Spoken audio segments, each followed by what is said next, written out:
Coucou, aujourd'hui je vais répondre à la question qu'on me pose souvent, c'est comment je réussis à accomplir efficacement toutes les tâches que j'ai à faire dans mes semaines. Parce que oui, pour ceux qui ne me connaissent pas, du coup, je suis en études, donc je suis en master MEF, donc bien sûr je gère mes études. Je gère également mon entreprise créative et enfin j'ai quand même une vie perso, voilà, je vois mes proches, etc. Je prends parfois le temps de lire.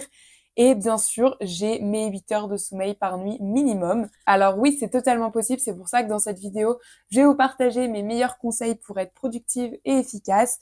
Bien évidemment, ce ne sont pas des conseils miraculeux, c'est vraiment ce que j'applique au quotidien, mais j'espère que ça va pouvoir vous aider. Le premier conseil qui paraît évident, mais c'est de s'organiser avec une to-do list. Attention, mes petits conseils en plus, c'est vraiment que votre to-do list soit détaillée pour que vous sachiez exactement ce que vous avez à faire. Par exemple, quand j'ai une vidéo à faire, je mets pas, par exemple, vidéo DIY. Non, je me mets le tournage, les plans d'intro, le montage vidéo, la miniature. Vraiment, je détaille au maximum mes to-do list pour savoir dans quelle direction je vais. Et également, je vous conseille de la faire soit le matin, mais ce qui est encore mieux, c'est de la faire la veille. Comme ça, le matin, vous savez exactement ce que vous avez à faire. Et le soir, ça vous empêche de repenser sans cesse à ce que vous avez à faire par peur d'oublier. Au moins, là, tout est noté et vous pouvez vous coucher sereinement. Et donc, pour ça, il y a plusieurs techniques. Vous pouvez la faire en format numérique sur votre bullet journal, mais il faut également qu'elle soit visible. Donc, c'est pourquoi je vous conseille de l'écrire sur un bloc-notes ou un petit papier et de l'afficher près de votre bureau. Voilà, donc c'est le moment petit partenariat de cette vidéo puisque je collabore avec la marque Calcem qui propose des aimants, voilà, que vous pouvez retrouver sur Amazon. Le lien sera bien évidemment dans la description. Donc ce que j'aime bien avec ces aimants, c'est qu'il y a plein de couleurs, ça change des aimants noirs, basiques, qu'on a l'habitude de trouver. Et ils sont hyper efficaces, ils font leur taf et ça rajoute un petit peu de couleur à votre to-do list. Et comme ça, vous pouvez vraiment la voir et venir cocher au fur et à mesure que vous accomplissez une tâche. Une autre chose que j'applique, c'est la technique Pomodoro, mais c'est vrai que je l'ai un peu repris à ma manière, puisque je crois qu'officiellement, les chercheurs ont établi qu'il faut travailler 25 minutes et après avoir 5 minutes de pause. Mais personnellement, je suis plus efficace de faire 45 minutes de travail, puis 15 minutes de pause. En général, je me mets, vous savez, les musiques Study With Me qu'on trouve sur YouTube, où il y a directement le chrono intégré, comme ça je sais exactement quand je m'arrête de travailler ou non. C'est quand même de varier les vidéos pour pas que j'ai toujours la même musique. Un autre conseil, c'est vraiment l'autodiscipline. Ce mot est un peu un grand mot, mais c'est vraiment la clé pour réussir. Parce qu'il faut vous enlever soi-même vos distractions. N'attendez pas que quelqu'un vienne vous les confisquer, ça marche pas comme ça. C'est vraiment à vous de vous les enlever. Par exemple, moi je sais que comme toute personne de la société actuelle, si j'ai mon téléphone à côté, je vais être tentée d'aller regarder si j'ai une notification ou quoi que ce soit, même si j'attends pas forcément quelque chose. Et du coup, moi, ce que je fais, c'est quand je travaille, là, quand je suis dans mes 45 minutes de travail, je mets mon téléphone dans une autre pièce pour m'éviter d'aller regarder dessus. C'est pour ça que je vous conseille pas forcément de mettre votre musique quand vous travaillez sur votre téléphone pour ne pas être tenté. Moi, je la mets sur mon ordinateur, comme ça, c'est plus simple. Je sais qu'également, voilà, j'aime bien me mettre dans ma bulle. Et du coup, je travaille souvent avec mon casque et voilà, je mets la musique comme je vous ai dit tout à l'heure. Et ça me permet vraiment d'être efficace parce que j'entends pas les distractions à côté, notamment si vous habitez par exemple avec une autre personne ou simplement chez vos parents.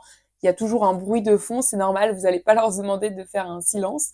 Et du coup, c'est vrai que ça me permet d'être dans ma bulle et de ne pas être déconcentrée parce que vraiment, moi, j'ai l'attention d'une mouche. Quelque chose autour de moi, je vais être vite focalisée sur l'autre chose, peu importe ce que c'est. Voilà, c'est pour ça que c'est hyper important d'avoir sa bulle en fait de travail pour rester focalisé sur votre tâche. Ensuite, une chose que j'entends souvent, c'est «Oh non, j'ai la flemme de travailler, je n'ai pas envie, j'arrive pas à me motiver».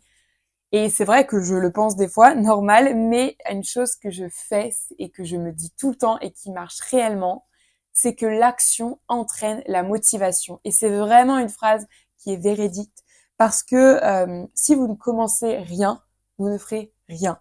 Alors moi, ce que je me dis quand j'ai par exemple je sais pas, des maths à faire, mais que j'ai pas envie, je vais quand même les faire, de toute façon, j'ai pas le choix. Et ce que je me dis, c'est que ok, aujourd'hui, tu vas te mettre dessus 30 minutes. Donc pendant 30 minutes, je vais travailler.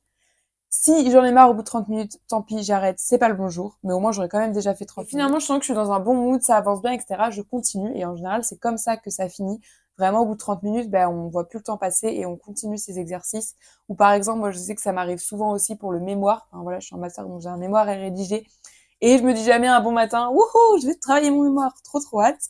Donc je fais toujours comme ça, je me mets 30 minutes et en général, je peux aller travailler jusqu'à 2-3 heures facilement, alors qu'au début, je n'avais pas du tout envie.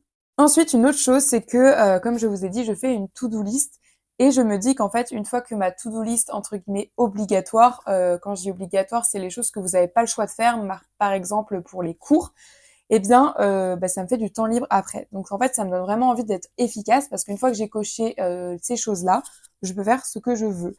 Par exemple, si j'ai, je sais pas moi, 3 exercices en maths à faire, que je dois faire 2 lectures pour mon mémoire et que je sais pas, je dois finir un montage vidéo, voilà, je me mets ces 3 choses. Et une fois que j'ai coché ces 3 choses, voilà, je suis heureuse, j'ai eu une journée productive parce que j'ai fait ce que je devais faire et je peux le faire dans un temps que je veux. Voilà, plus je suis efficace, moins je travaille et je pense que ça, c'est ce que tout le monde veut. Alors bien évidemment, il faut se donner des tâches réalistes, mais rassurez-vous, c'est qu'à force, vous allez connaître le temps que vous passez pour telle ou telle tâche. Par exemple, moi, je sais que le temps exact que je mets pour un montage vidéo, enfin exact à peu près, pareil pour un exercice de maths, je sais que quand je dois bosser un chapitre, pour les maths, je mets 2-3 heures, voilà, à peu près. Bien sûr, ça peut varier.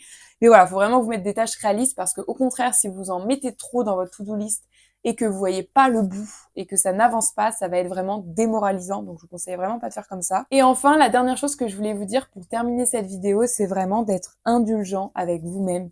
Soyez pas trop exigeant dans les tâches que vous avez à faire. Ne soyez pas exigeant dans votre travail. Certes, faites les choses bien. Faites les choses qui sont demandées. Voilà, vous pouvez même faire des choses un peu plus travaillées, mais à un moment, il faut que ça soit terminé. Je m'explique, je vais prendre un exemple, c'est toujours plus simple, mais par exemple, si vous avez un dossier à réaliser pour un contrôle continu, vous allez le faire, etc., le relire, le corriger, etc. Et si par exemple, vous devez le rendre dans une semaine, mais vous l'avez fini une semaine avant, n'attendez pas le dernier moment pour l'envoyer en vous disant « on sait jamais, je vais peut-être revenir dessus, je vais peut-être le modifier ». Non, une fois que c'est fait, vous vous donnez un petit coup de pied aux fesses et vous l'envoyez. Parce que je peux vous dire qu'au moins, vous avez plus ça dans la tête après et c'est fini. Et vraiment, c'est tellement un soulagement. Moi, je sais que j'étais beaucoup comme ça, à dire jusqu'à la dernière minute, on sait jamais.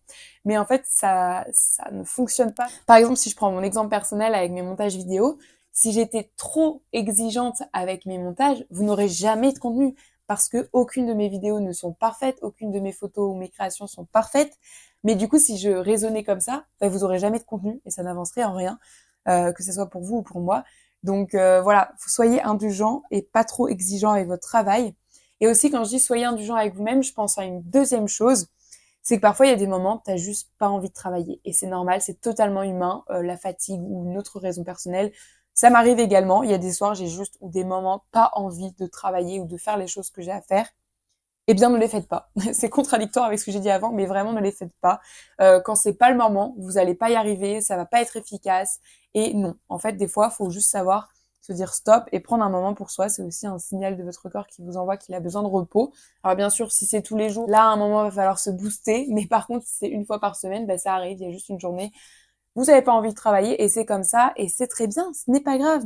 Et aussi, si vous avez une chose que j'ai vraiment travaillé pour mieux l'accepter aujourd'hui, c'est comme je suis quelqu'un de très organisé, je sais toujours exactement ce que j'ai à faire. Par exemple, quand je rentre de cours, je sais que j'ai ça, tel montage vidéo, telle commande à préparer, etc.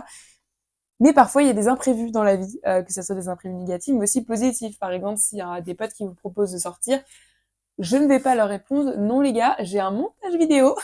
Il faut vivre aussi et être indulgent. C'est juste que, voilà, il y a des moments, il y a des imprévus, et bien, c'est pas grave. Vous ferez ça plus tard. Les tâches peuvent toujours être reportées à demain.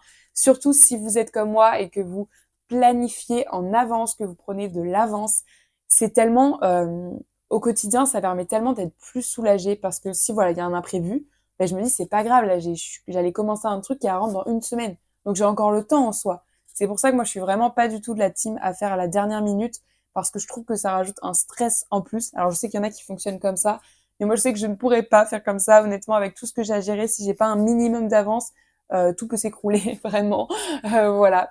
Donc, soyez indulgents envers vous-même. Il y a des jours où vous ne serez pas productif et ce n'est pas grave. Donc voilà, j'espère que cette vidéo vous aura plu, vous aura donné des conseils et surtout vous aura envie de vous donner à fond pour être productif et efficace. N'hésitez pas à me partager vos autres conseils, je serais très curieuse de les lire et ça pourra aider tout le monde dans les commentaires. N'hésitez pas à me dire si je vous ai peut-être appris de nouvelles choses.